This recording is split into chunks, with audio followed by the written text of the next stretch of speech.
সেনাপতি আদেশ করুন জাহাপনা। আমি বাংলা, বিহার, উড়িষ্যা নবাব সিরাজউদ্দৌলার ছোট ভাই মফিজউদ্দৌলা হঠাৎ রাজপ্রাসাদের অন্দরমহল থেকে কিসের গন্ধ আসে? সেনাপতি আদেশ করুন জাহাপনা। আমি বলতেছি রাজপ্রাসাদের অন্দরমহল থেকে কিসের গন্ধ আসে? আজ্ঞে জাহাপনা, পাদের গন্ধ আসিতেছে, পাদের গন্ধ। পাদেই পাদন্তি, পাদেই বড় শান্তি। পাদ নেই যার, পুরা কপাল তার। খামোশ! বন্ধ করো, বন্ধ করো এই পাদের কীর্তন। কে এই রাজপ্রাসাদে এমন পাদ দিল? আমার বাংলা, বিহার, উড়িষ্যার আকাশে বাতাসে পাদের গন্ধ। এই পাদের গন্ধর কারণে প্রজারা অসুস্থ হয়ে গেছে। আজ্ঞে জাহাপানা, শান্ত হন, শান্ত হন, স্থির হন। এই পাদটি মেরেছে আপনার ছোট রানী। ওই না, খামোশ! এটা সহ্য করা যায় না। ছোট রানীর জন্য আমার মান সম্মান প্লাস্টিক হয়ে যাইতেছে। কোথায় চৌকিদার, কোথায় পাইক পেয়ারদার? সারা রাজ্যে ঢোল পিটিয়ে দাও, কবিরাজ, ডাক্তার, হেকিম,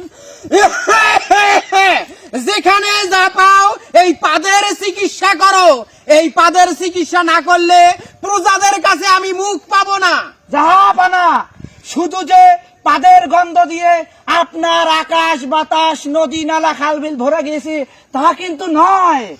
এই কারবার থেকে সবচেয়ে বড় কারবার করেছে আপনার বড় রানী। দেখুন সেনাপতি, আদেশ করুন জাহাপানা। তুমি সারা রাজ্যে ঢোল পিটিয়ে দাও, যে আমার ছোট রানীর এই বায়ু দূষণ দূর করতে পাবে তাকে রাজ্যের অর্ধেক লিখে দেওয়া হবে, 82টা ঘোড়া দেওয়া হবে এবং এই রাজ্যের সুন্দরী কন্যা দিয়া তাকে বিবাহ দেওয়া হবে এবং রাজপ্রাসাদে তাকে থাকার স্থান করে দেওয়া হবে। আজ্ঞে জাহাপানা, এর থেকেও বড় সংবাদ অপেক্ষা করতেছে। দেখুন সেনাপতি, একের পর এক দুঃসংবাদ শুনতে শুনতে আমি ক্লান্ত, আমি ক্লান্ত, আমি ক্লান্ত।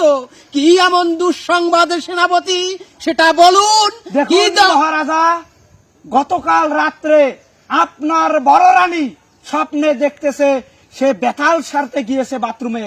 অতঃপর দেখা গেল আপনার বড় রানী বিছানা বনবাস করে ফেলেছে। আরে না না না, এটা তো সহ্য করা যায় না। স্বপ্নে সে পেশাব করছে বাথরুমে, কিন্তু আমার রাজপ্রাসাদের খাট পালং মুতে ভেসে দিয়েছে। এই বড় রানীকে বনবাসে পাঠাও, হিমালয়ের পাদদেশে, যেখানে মানুষের কোনো আনাগোনা নেই, শুধু জীব জন্তু। সেখানে এই রানীকে বনবাসে পাঠিয়ে দাও। সাথে কোনো খাবার দিবা না, ঘোড়া দিবা না, কোনো দেহরক্ষী দিবা না। তুমি তুমি সেনাপতি এক্ষণে চলে যাও, এক্ষণে চলে যাও রাজপ্রাসাদে। শান্ত হন মহারাজা, শান্ত হন। এর সমাধান খুঁজে বের করতে আমাদের রাজ্যে যে অনেক মহাজ্ঞানী ব্যক্তি আছে, ওরে তাদের সেনাপতি, কাছে পরামর্শ নিতে পারে। আমি তো আর সহ্য করতে পারছি না। একদিকে পাদের গন্ধ ছোট রানীর, আর একদিকে বড় রানী বিছানায় মতে। এ যে কলঙ্ক, এ যে কলঙ্ক সেনাপতি।